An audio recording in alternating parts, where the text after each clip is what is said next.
अध्याय 4 श्लोक 37 भागवत गीता। यथेधांसि सम्मेधो अग्निर् भस्मसात् कुरुते अर्जुना ज्ञानाग्निः सर्वकर्माणि भस्मसात् कुरुते तथा। अनुवाद। क्योंकि हे अर्जुन, जैसे प्रज्वलित अग्नि ईंधन को भस्म कर देती है, वैसे ही ज्ञान रूपी अग्नि संपूर्ण कर्मों को भस्म कर देती है। व्याख्या।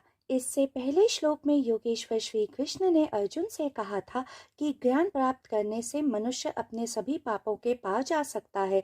इस श्लोक में वे कह रहे थे कि जिस प्रकार अग्नि में ईंधन को जलाकर राख करने की क्षमता होती है, उसी प्रकार ज्ञान रूपी अग्नि कर्मों को पूरी तरह भस्म कर देती है। कर्म को कौन उत्पन्न करता है? कर्म को कर्ता उत्पन्न करता है।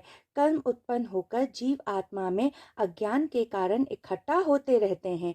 अज्ञान इस बात का कि मनुष्य करता है। अज्ञान है मनुष्य के समस्त कर्म बंधनों का आधार। अनंत अनंत जन्मों में जो भी कुछ मनुष्य ने किया है, उसके पीछे अज्ञान ही आधार है, क्योंकि वही यह विचार प्रकट करता है कि मैं करता हूँ, मैंने ही किया है। यदि अज्ञान न हो तो मनुष्य यह जानता कि वह वास्तव में करता है ही नहीं। ज्ञानी जन यह जानते हैं कि वे करता हैं ही नहीं। इस कारण उनमें अहंकार शेष नहीं रहता है। जहाँ अहंकार शेष नहीं रहता है, वहाँ कर्म टिक ही नहीं पाते हैं। ज्ञानी के इर्द गिर्द समस्त संसार होता है, किंतु उसके भीतर कुछ भी नहीं इकट्ठा होता है, केवल शून्य ही शेष रह जाता है। ज्ञान है वो सत्य, वो जागरूकता जो अज्ञान के असत्य को, भ्रम को एक क्षण में नष्ट कर देती है। इसलिए योगेश्वर श्री कृष्ण अर्जुन को बता रहे थे कि हे अर्जुन, ज्ञान की अग्नि में समस्त कर्म भस्म हो जाते हैं।